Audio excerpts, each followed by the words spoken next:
Welcome to The Turning Point, the podcast where we explore the critical moments and profound stories that shape who we are. I'm your host, Alex. And I'm Ben. It's a privilege to have you with us for what's going to be a very deep conversation. I want to start with a question for everyone listening. Can you pinpoint a day in your life that acts like a chapter break?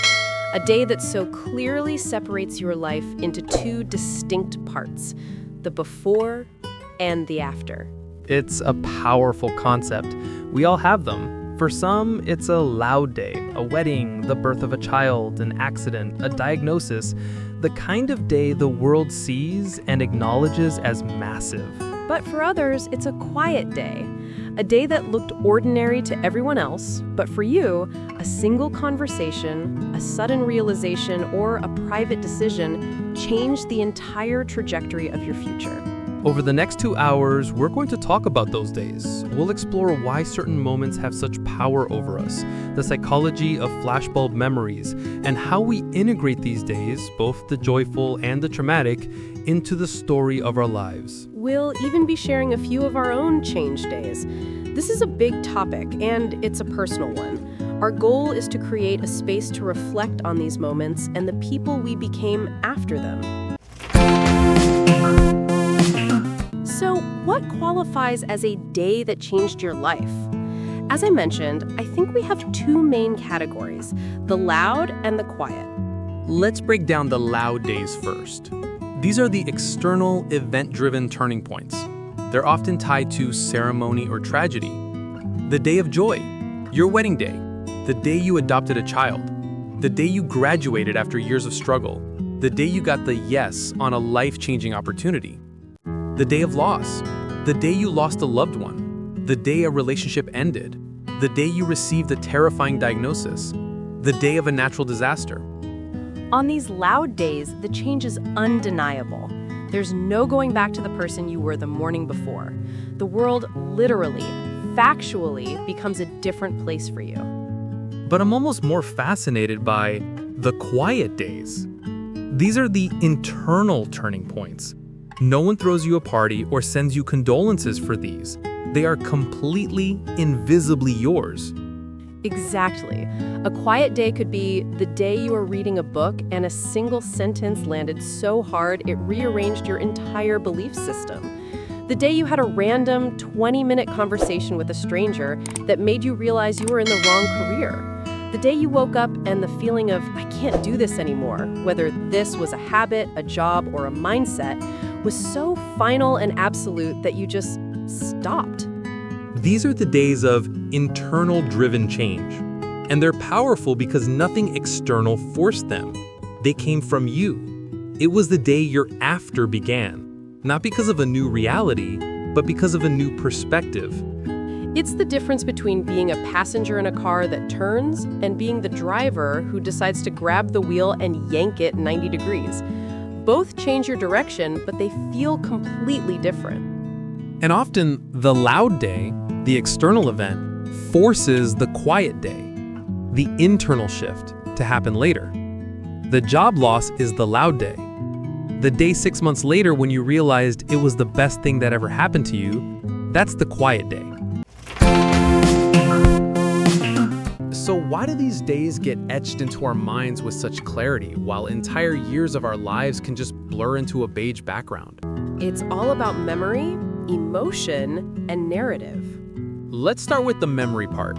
There's a concept in psychology called a flashbulb memory.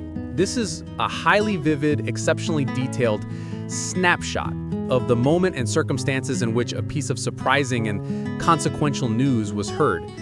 The classic examples are people remembering exactly where they were, who they were with, and what they were wearing when they heard about the 9/11 attacks, or the JFK assassination, or the Challenger explosion. Our brains are wired for this. When we experience an event with a high level of emotion, like fear, joy, shock, or grief, and a high level of consequence, this will change things, our amygdala, the brain's emotion center, essentially hits a giant record button. It flags that memory as critical, do not delete.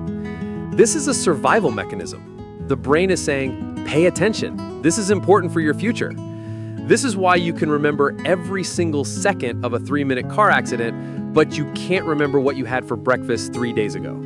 But it's the narrative part that's even more important. We are storytelling creatures. We make sense of our lives by arranging events into a coherent story. And these change days are our chapter breaks. They are the inciting incident or the climax of our personal movie. Without them, there's no story, just a collection of stuff that happened. We need these turning points to understand ourselves. It becomes part of our identity. I am the person who survived that loss. I am the person who was brave enough to make that leap. I am a father. I am a widow. The event of the day is over, but the story we tell about that day becomes a permanent part of who we are. And that, right there, is where the danger and the power lies. The story isn't fixed. The facts of the day are fixed, but the meaning we assign to it can change over time. We've talked about the theory. Now we want to get a bit more personal. We both thought about this topic, and we each have a day we're willing to share. Ben, do you want to start? Sure, mine is a loud day, but one that was also very private. It was the day I was laid off from a job I had given my entire self to. It was about 10 years ago. I thought it was my forever career. I remember that time. It was a shock. A complete shock. I was called into an 11 a.m. meeting. By 11:15, my laptop was being wiped, my ID card was deactivated, and I was standing on the sidewalk holding a cardboard box of my personal items. It's such a cliche, but it happened exactly like that. The sky was blue, people were laughing on their way to lunch, and my world had just imploded. What did that day feel like? It felt like a failure, like a public humiliation, but mostly it felt like a betrayal. I had wrapped so much of my identity, my sense of self-worth, my intelligence, my future in that job title. And in 15 minutes, it was gone. The before was me as a successful, driven professional. The after was just me, unemployed, on a sidewalk, in a daze. That was the day, but what was the change it forced in you? That day shattered my identity, which I now realize was the greatest gift it could have given me. It forced me to ask, if I'm not Ben, the senior manager, then who am I? The change was realizing that my worth is not my productivity, my value is not my job title. That day forced me to rebuild my identity on a foundation I owned, not one a company loaned me. It was the worst day, until it became the day that set me free. Thank you for sharing that. It's a perfect example of a loud day forcing a quiet realization. What about you, Alex? Mine is a quiet day. No one else on Earth would have known anything was different. It was a rainy Thursday in October, about 5 years ago. I was in a relationship that, it wasn't terrible. It was just not right. We were comfortable, we were convenient, and everyone just assumed we would get married. The slowly drifting kind of relationship. Exactly. And on this Thursday, I was at a coffee shop alone, waiting for him to meet me. And I was reading an article, I don't even remember what it was about, but I looked up and I saw an elderly couple at another table. They were just sitting there, not talking, just reading their own papers. And the man reached over, without looking up, and just put his hand on top of hers. And she, without looking up, just turned her hand over and laced her fingers with his. A small moment. The smallest. But I was hit by this wave of, I can only call it profound certainty. It was like a voice in my head, clear as a bell, that said, that is not what you have, and you will never have that with him. It wasn't sad, it wasn't angry, it was just true. And I knew in that single, quiet, 10-second moment that my relationship was over. What happened when he showed up? Nothing. I smiled, we had coffee, we talked about our day. But I knew that was the after. I was just going through the motions. The breakup itself happened 2 weeks later, but that was just a formality. The change happened at that coffee shop. That was the day I chose a chance at real connection over the certainty of a comfortable life, and it changed everything. So, we have these days. We have Ben's day of shattering and my day of quiet knowing. What do we do with them? How do we live in the after? I think the first step is to honor the day. You have to acknowledge its power. A lot of us, especially with traumatic days, try to just move on. We want to bury it, forget it, and pretend it didn't happen. But it did happen. It's part of you now. Honoring it means giving yourself permission to feel what you need to feel.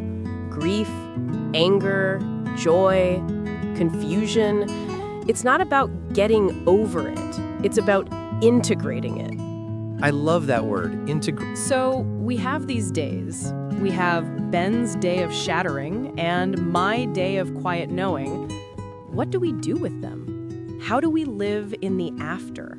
I think the first step is to honor the day. You have to acknowledge its power.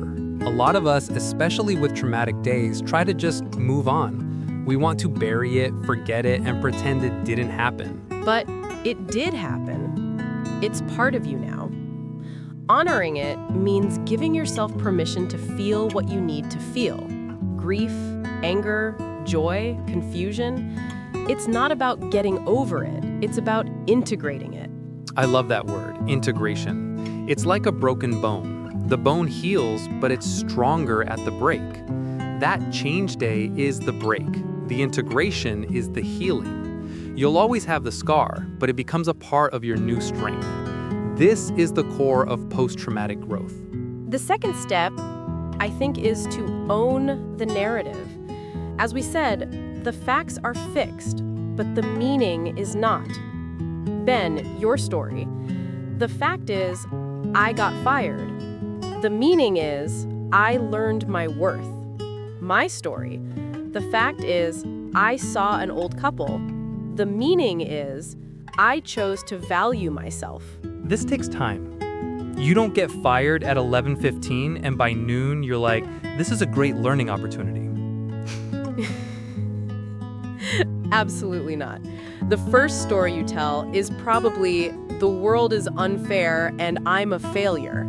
Exactly. And you're allowed to tell that story for a while.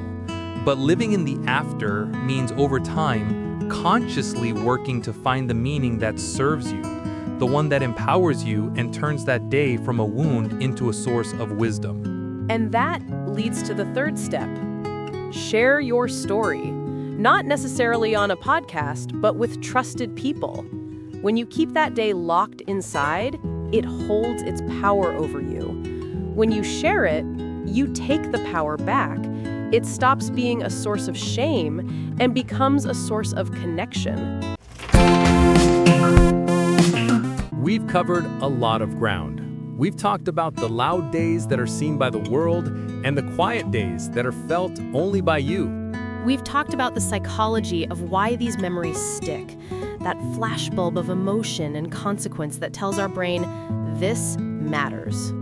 And we've talked about how to live in the after by honoring the day, integrating the change, and when you're ready, taking control of the story you tell about it. The day that changed your life is a profound thing. It's a day that drew a line in the sand of your own history. And whether it was a day of incredible joy or one of unimaginable pain, it has, by definition, made you who you are today. So our final thought, our call to action for you is one of simple reflection. Think about your day, or maybe you have a few. Acknowledge the before you. Thank them for getting you to that day. And acknowledge the after you. Be proud of them for their resilience, their courage, their growth. Every day is a chance to begin a new story. But our lives are defined by the days we survived, the days we celebrated, and the days we chose to change. Thank you for joining us for this very personal deep dive on the turning point. We'll see you next time. be kind to yourselves.